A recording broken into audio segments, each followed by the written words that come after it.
Welcome to the Museum of Artifacts that made America, and the story of a brightly colored beacon for the LGBTQ+ community.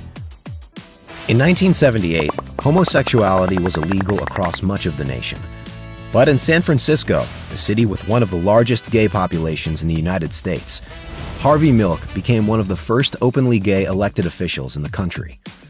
It was a victory for the growing gay liberation movement that advocated for change. Milk thought that the LGBTQ+ community needed a symbol to represent its cause. And that's why he challenged Gilbert Baker, well known as an artist and political activist in the San Francisco art scene, to design one. Baker drew inspiration from the United States flag and from what he called a natural flag in the sky, a rainbow. His original flag had 8 colors: hot pink to represent sexuality, red for life, orange for healing, yellow for sunlight, green for nature, turquoise for art, indigo for harmony, and violet for spirit.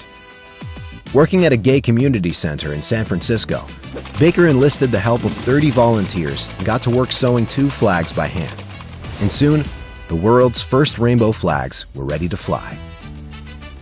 Measuring 60 feet by 30 feet, they were a highlight of the city's Gay Freedom Day festivities. So, Baker brought the design to the Paramount Flag Company to produce more. To make it easier to mass produce, hot pink and turquoise were removed, leaving 6 colors to represent the cause. Millions of people around the world have flown this version of the flag, which represents tolerance, unity, and equality. In recent times, new versions have been created to illustrate even more inclusion.